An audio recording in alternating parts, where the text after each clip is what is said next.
The title of the project is The Unique Ways in Which We Learn, and it explains that everyone has their own style of understanding. In week 2, I submitted the question, is there a most efficient way for an individual to learn new information? My thesis statement answers that question by explaining that a certain way to study for one individual may not work for another. There is no best way to learn, but there may be one method that works best for one person.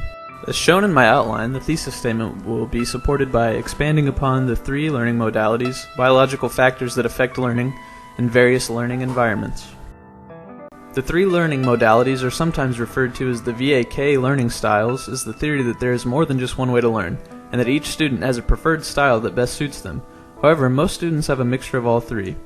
Auditory learning is the first method. These learners obviously learn best by listening.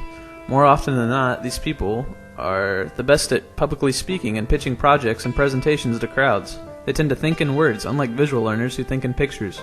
Auditory learners enjoy group discussion, storytelling, understanding words and phrases, humor, and talking through a problem. Good study techniques for the auditory learners to read out loud, recite information a few times, use mnemonic devices, and use storytelling to help remember a procedure. Visual learners absorb information through sight. They think in vivid mental picture detail and are great at studying charts, maps, pictures, and videos. These people have a knack for artwork, tinkering, and fixing, and have a keen sense of direction. Visual learners study by using graphics, color-coding notes, highlighting key points, taking notes, and visualizing facts for memorization. Finally is the kinesthetic learner. Simply put, they learn by doing. These are the people who use hand gestures when talking and are quite active. They're typically athletic and coordinated, and love to get hands-on experience to learn. Kinesthetic learners can help themselves by acting out a problem, annotate text with notes, translate new information onto another medium such as a graph, or counting on their fingers. Aside from our learning methods, another factor contributing to how we learn is our biological makeup. We've all been born with unique characteristics, and even different emotions can change how we perform in the classroom on certain days. Stress is a major factor in how well a person can retain new information. Generally speaking, stress is labeled into 2 different categories. Eustress, or positive stress, can be very beneficial. This is the stress that provides energy and motivation to get the task done. It's an exciting feeling that sort of helps nudge you along to complete the task. It's comparable to the nervous feeling you get before a first date, or the feeling you have while waiting in line to board a roller coaster. Athletes can experience this before a big game. Eustress increases performance. Please imagine our final project for College 100. Were you prepared for week 8? Are you motivated to get through the home stretch? Eustress is the good but slightly stressful feeling we're experiencing that is pushing us to get it done on time. If someone wasn't prepared for the project and scrambling to get it done on time, this is the opposite feeling, total anxiety. This is distress. Distress has negative consequences. Everyone reacts to situations differently, but some contributing factors to distress are fears and phobias, worrying about the future, and unrealistic self-expectations. Legal problems, death, and financial troubles can also add on the distress.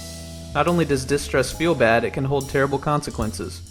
Job and school performance is significantly worse when experiencing high amounts of distress. It leads to second-guessing yourself and hindering overall performance. It is bad for your mental state, but also physical state. There are many ways to alleviate negative stress, such as working out, taking some time off, or listening to some music you enjoy. Sleep is a second contributing factor to how well someone learns. Bountiful sleep leads to better memory recall. Those who are well rested perform better on tests and are more attentive and energized. Researchers suggest getting a good night's rest prior to a test, rather than stay up late to cram. While you're asleep, your brain actually helps solve the day's problems. This is why the age-old advice sleep on it actually works. A 20-minute nap is shown to improve retention, attitude, and learning capability after a long day's work. On the flip side, sleep deprivation is as bad as distress, and sleep deprivation and bad stress feed off one another, creating even bigger problems. Not enough sleep diminishes mental performance, physical well-being, as well as emotional and mental states. Sleeping problems are common in mental disorders to include depression and schizophrenia. Sleep is essential for a healthy mind and body. One final difference in how we learn is the environments in which we learn in. The traditional physical classroom that is the public education system provides daily face-to-face interaction with peers as well as your teacher. Classes are on a tight schedule, and set times for schoolwork helps people get into the routine for learning.